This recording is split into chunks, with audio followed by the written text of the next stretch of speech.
Most people are waiting for the perfect moment to start a business. More money, more time, more confidence. But here's the truth that nobody's saying out loud. You don't need any of that. I found businesses that you can start today with $1,000 or less and stick around for number 4. I personally run it. And for every business, I'm giving you the startup cost, real income proof from real owners, and why right now is the best time to start it, and whether or not it's a good idea for you to start it in your specific situation. So with that being said, let's go ahead and jump into it right now. All right. Business number 1 is going to be dog walking and pet sitting. And I know what you're thinking. Dog walking? Seriously? That's not a real business. But hear me out. CNBC lists dog walking on their list of 27 businesses that you can start for less than $1,000. And you just need to spend on pet business insurance, which is around $200 to $400 a month. The way you start is you sign up on Rover or Wag for free. You set your rates and the platform does the marketing. And if you like dogs, this is perfect for you. Now, Allison Chan is a paralegal in Chicago and she started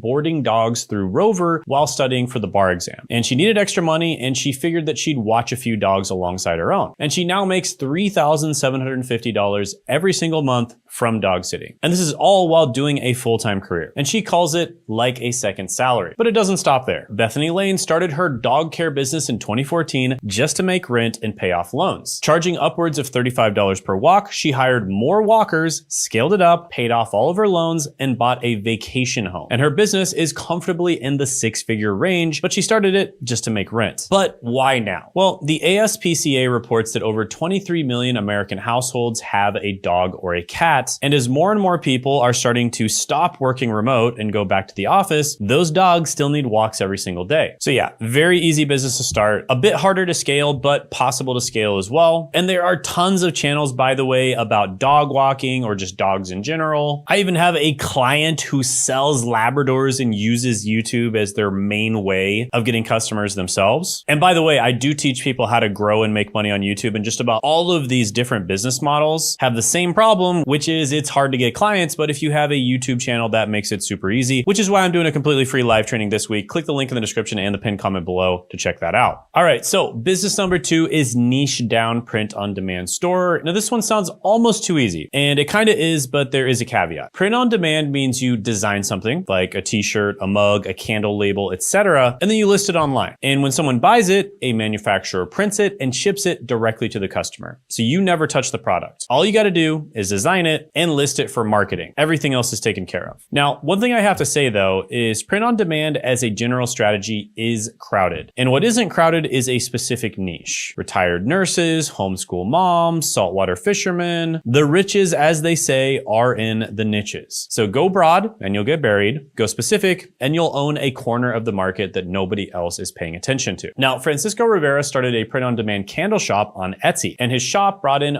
$462,000 in sales, enough to quit his tutoring job. And when asked if somebody else could do it, he said, "I don't think I'm special, I just work hard." Emily Odio Sutton started her shop in December 2022, sitting on her couch, watching Real Housewives. And her shop did $220,000 in its first full year. And she used the profits to wipe out her entire $20,000 in student loan balance. And she's still going strong. And recently, she just reached over $800,000 in Etsy sales. Now, Entrepreneur Magazine calls print on demand one of the top online business models actively working right now. And they say low risk and fast to start, no storage, no inventory, and no shipping headaches. Now, as you can imagine, there are lots of YouTubers who do print on demand. They sell merch. With that being said, it's very easy to do that when you already have a massive audience. But there are definitely other ways of doing it, like listing it on different marketing platforms, Amazon, Etsy, etc., and just being able to stand out. All right, quick break. I'm hanging out with my brother Zach right now, and I just wanted to let you know that this week we are hosting a free one-time live workshop. So one thing that people struggle with the most is finding their niche, and that is why we actually created an AI called the Niche Validator that's going to help you find your niche or help you dial in your niche if you already have one. And we're going to be giving away this Niche Validator this week at a live workshop, and it's called the YouTube Content Advantage for Making Money in 2026. And if you're struggling to find your niche, or you don't want to commit months or even years to a niche that ends up not being profitable, then this is for you. So click the link in the description and the pinned comment below, and once you register, hit add to calendar so it shows up on your Google, Apple, or Outlook calendar. And if for whatever reason you're watching this in the future, still check the link in the description and the pinned comment below,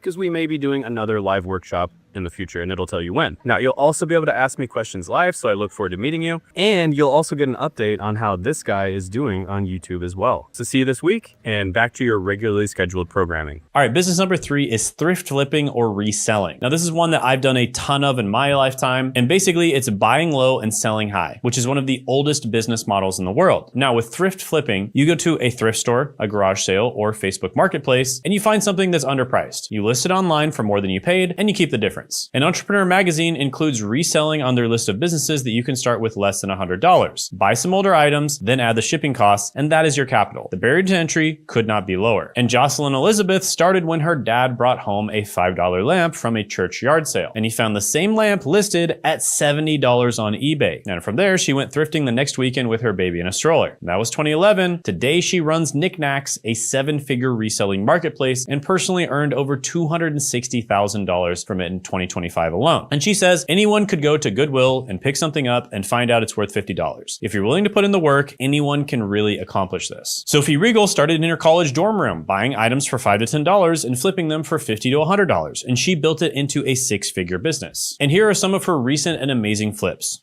$5 to $350 for a Versace dress, and $35 to $525 for a bolo jacket. So as you can see, this is especially good if you are knowledgeable in a certain niche or vertical. So in her case, she was knowledgeable about clothes. I don't really know much about clothes, so it wouldn't be the right vertical for me. But that is what gives you an advantage, is having knowledge of a particular vertical. And here's why the timing is right. The resale market doesn't slow down during economic uncertainty. It actually grows. And as one CNBC feature reseller put it, when a recession hits, people don't want to pay full price. Thrift stores thrive during recessions, and resellers do too. All right, next business model is going to be online coaching or online education. And this one is personal. I'm not just recommending this business, I run it. The only thing that you need for this business is your knowledge. The other thing you need is probably already sitting in front of you. A laptop. You start with zero capital, and they are going to pay for your expertise. Now, I built Content Growth Engine, which is a YouTube coaching program starting with nothing but a channel, a skill, and the willingness to teach. No investors, no massive team to start, no fancy office, just me, a camera, and a niche that I understood. So the startup cost was basically zero because I was just teaching people something that I was already good at. And trust me, there are things that you are already good at that you could teach to other people. And the demand is already there. According to IPEC, every single month, there are 1.5 million searches by individuals and companies looking for executive business and life coaches. You just have to show up. Now, here's how my model works, and pay close attention to this. I create YouTube content that attracts the right people. Those people attend my free weekly webinar where I teach YouTube growth strategies. 99% of people who watch my channel and attend my webinars benefit from them. They get a ton of value, but they never end up working with me. But there's 1% of people out there that do attend, and they actually do want one-on-one coaching with myself or my team. And this makes a lot of sense because I teach YouTube growth strategies, and of course you can implement on your own, but it's going to take you longer. But if you want to fast track it, you can work with myself or my team. So some of them are happy to become high-ticket coaching clients. So it's just content, a free event, and a clear offer. And if you're wondering how much you could earn through coaching, well, you can get into the millions of dollars a year range. I've been doing hundreds of thousands of dollars a month now for several years, and I've even had $1 million